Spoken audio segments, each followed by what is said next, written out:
Hello everyone, आज हम continue करेंगे सेक्शन 2 ऑफ भारतीय न्याय संहिता के क्लॉजेस को। आज हम देखेंगे सेक्शन 2 क्लॉज 9 जो कि फ्रॉडुलेटली की बात करता है। Fraudulently means doing anything with attention to defraud but not otherwise. मतलब किसी भी चीज़ को डिफ्रॉड अटेंशन के साथ करना। यहाँ पर वर्ड डिफ्रॉड है और ये डिफ्रॉड वर्ल्ड वाइडर है। इसका मतलब फ्रॉड के साथ इंजरी भी हो उसे हम डिफ्रॉड कहेंगे। और ये ज़रूरी नहीं कि injury in terms of economic loss ही हो, मतलब मनी का ही लॉस हो।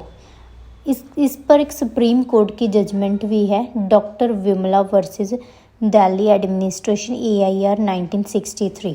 इसमें सुप्रीम कोर्ट ने कहा कि डिफ्रॉड यानी कि धोखाधड़ी शब्द के दो एलिमेंट्स है, एक तो धोखा देना और दूसरा चोट पहुंचाना। चोट का मतलब आर्थिक नुकसान के अलावा harm to body, mind and reputation से है। तो फ्रॉडुलेटली का मतलब डिसीट प्लस इंजरी है। Next section 2 clause 10 gender. The pronoun he and his derivatives are used of any person whether male female और ट्रांसजेंडर। इसका मतलब कि भारतीय न्याय संहिता में चाहे वो मेल हो, फीमेल हो या ट्रांसजेंडर हो, उसके लिए हम ही वर्ड को ही यूज़ करेंगे। एक्सप्लेनेशन।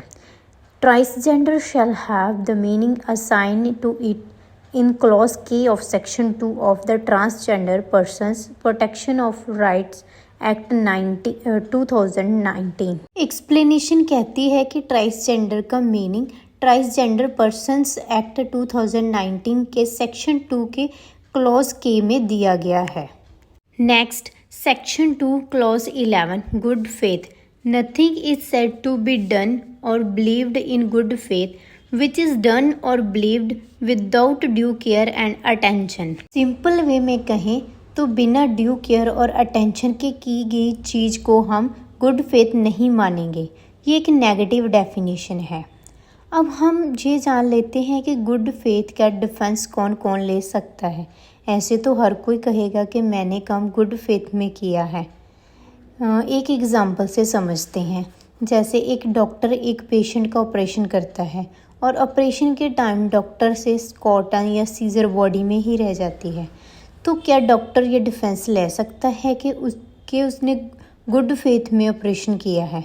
तो इसका आंसर है नो, क्योंकि डॉक्टर ने ड्यू केयर के साथ ऑपरेशन नहीं किया।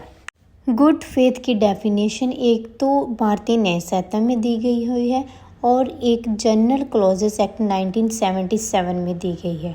और दोनों में फ़र्क इतना है कि भारतीय न्याय संहिता में गुड फेथ की डेफिनेशंस में ड्यू केयर और अटेंशन की बात की गई है और जनरल क्लॉजेस एक्ट 1977 में गुड फेथ में ऑनेस्टली की बात की गई है। ऐसे ही वीडियो के लिए लाइक और शेयर करें।